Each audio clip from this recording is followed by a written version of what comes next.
ओम नमः शिवाय। श्री शिवाय नमस्तुभ्यम। फ्रेंड्स, कल भाद्र पक्ष का शनिवार है, पहला शनिवार है।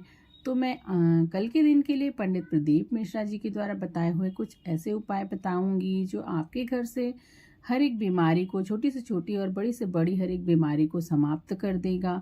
इन उपायों को अपनाने से आपके घर में सुख समृद्धि का वास हो जाएगा और इच्छित मनोकामना की पूर्ति हो जाएगी। यह उपाय मेरे द्वारा कुछ बताए हुए नहीं, यह पूज्य पंडित प्रदीप मिश्रा जी के द्वारा बताए हुए खास उपाय हैं और यह उपाय जो है इत्र से जुड़ा हुआ है। तो चलिए शुरू करते हैं इन उपायों को के बारे में। सबसे पहले पहला उपाय ये है कि आपको क्या करना है, आपको अपने घर से एक लोटा, तांबे का लोटा लेना है और उसमें जल भर लेना है और उस लोटे में थोड़ा सा गंगा जल मिला लेना है। और साथ ही साथ आपको क्या करना है, 5 बेलपत्र लेना है और आपको लाल चंदन और पीला चंदन ले लेना है और थोड़ा सा या तो शहद ले लीजिए या फिर आप इत्र ले लीजिए। और उसके बाद आपको सीधे भगवान महादेव के मंदिर चले जाना है। मंदिर जाने के बाद आपको भगवान भोलेनाथ के सम्मुख उत्तर दिशा में अपना मुख करके खड़े हो जाना है और आप जो भी बेलपत्र 5 ले गए हैं उन पर जो बड़ी पत्ती होती है बेलपत्र की, उस पर आपको लाल रंग के जो चंदन है उसको घिस करके लगा देना है और जो छोटी 2 पत्तियां होती हैं उस पर पीला चंदन लगा देना है और बीच में जो स्थान होता है वहाँ पर आपको इत्र लगा देना है। फिर आपको एक एक, सबसे पहले आपको जो लोटा आप ले गए हैं जल, उसको महादेव को समर्पित करना है। यह क्रमानुसार सबसे पहले गणपति जी को समर्पित करें, उसके बाद कार्तिकेय जी को समर्पित करें, उसके बाद अशोक सुंदरी माता, फिर माता पार्वती को समर्पित करें। जिस पर शिवलिंग विराजमान है वो माता पार्वती का स्थल होता है, उनको समर्पित करें। फिर महादेव को समर्पित करें। थोड़ा सा जल आपको कलश में ऊपर डाल देना है। उसके बाद आप जो पत्ते बेलपत्र के लेके गए हैं, जिसपे आपने लाल और पीला चंदन और साथ ही साथ शहद या फिर आप इत्र को लगाना है, आपको लगाने के बाद आपको एक एक करके महादेव के ऊपर समर्पित कर देना है और अपने घर के कष्टों को, जो भी बीमारी है उसके बारे में महादेव से बोलना है कि महादेव इस बीमारी को दूर करें, मेरे घर से इसको हटाएं। अपनी मनवांछित इच्छा को बोल देना है और वहाँ पर बैठ के कुछ देर महादेव के मंदिर में आपको श्री शिवाय नमस्तुभ्यम का जाप भी कर लेना है। उसके बाद आप अपने घर चले आइए और आप मान्यता है कि यदि आप ऐसा कर देते हैं तो आपके घर में जो भी व्यक्ति रोगी है, जिसको भी दुख कष्ट है, उसके कष्ट धीरे धीरे समाप्त होने लगते हैं। अब चलिए दूसरे उपाय की ओर चलते हैं।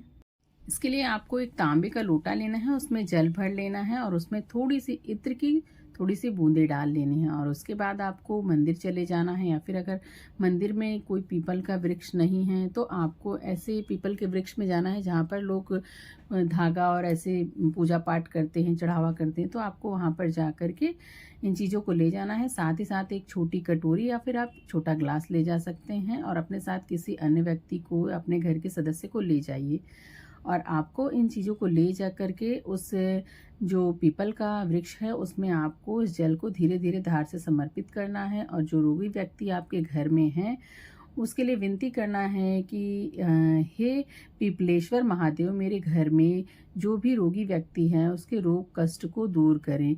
क्योंकि इस पीपल के वृक्ष में पीपलेश्वर महादेव का वास माना जाता है। तो यदि आप ऐसा करते हैं तो आपके घर में जो भी रोगी व्यक्ति है उसके रोग कष्ट खत्म हो जाते हैं। और साथ ही साथ आपको ये करना है कि आप जो छोटा बर्तन ले गए हैं, आपके साथ जो व्यक्ति गया है, उस बर्तन में आप जब जल की धार प्रवाहित करते हैं तो थोड़ा सा जल उसे ले लें और घर आ जाएं। घर आने के बाद जो भी बीमार व्यक्ति है, जो भी रोगी व्यक्ति है, उसको उस जल को लगा दें। धीरे धीरे उस व्यक्ति के सारे कष्ट बाधाएं खत्म होने लगेंगे, उसकी बीमारियां दूर भागने लगेंगी, वह स्वस्थ होता जाएगा।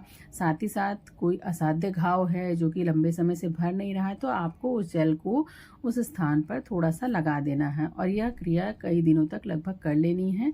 4-5 दिन तक आप उस जल को थोड़ा थोड़ा करके लगाएं और मान्यता है कि यदि आप ऐसा करते हैं तो रोगी व्यक्ति का या फिर घाव, जिस व्यक्ति को घाव हो उसका घाव भर जाता है। अब मैं आपको तीसरा उपाय बता देती हूँ। इस उपाय के लिए आपको क्या करना है, आपको 3 लोटा जल ले लेना है। यदि यह संभव नहीं है तो आप किसी बड़े बर्तन में 2 लोटा जल के बराबर पानी रख लें और 1 लोटा ले लें और लेकर के आपको मंदिर जाना है। साथ ही साथ आपको थोड़ा-सा इत्र की छोटी शीशी ले लेनी है और 1 बेलपत्र ले लेना है। आपको महादेव के मंदिर में चले जाना है। उत्तर दिशा की ओर मुख करके महादेव के मंदिर में सामने की ओर महादेव के शिवलिंग के सामने खड़े हो जाना है और लोटे में जल भर के आपको महादेव को समर्पित करना है और जो भी कष्ट बाधा है उसके बारे में महादेव से कह देना है। और उसके बाद आपको क्या करना है, फिर लोटे में जल डाल लेना है, लोटे को भर लेना है और जो आप इत्र ले गए हैं उस इत्र की कुछ बूंदे उस लोटे में डाल करके फिर से महादेव को उस पूरे जल को धीरे धीरे धार से अपनी मनवांछित इच्छा जो भी दुख कष्ट हो उसको बोलते हुए महादेव को पूरा समर्पित कर देना है। फिर आपको तीसरी बार लोटे में फिर से जल को भर लेना है और उसमें बेलपत्र को डाल देना है और फिर उस बेलपत्र समेत महादेव के ऊपर उस जल को समर्पित करते जाना है धार में और अपने जो भी कष्ट है आपको पुनः बोल देना है। यदि आप ऐसा उपाय कर लेते हैं तो पूज्य गुरु जी ने बताया है कि आपके द्वारा किया गया यह उपाय आपके हर एक कष्ट बाधा व्यवधान जो भी दुख शोक रोग है उसको हर लेगा। अब मैं आपको दूसरे उपाय के बारे में बताती हूँ, तो चलिए जानते हैं।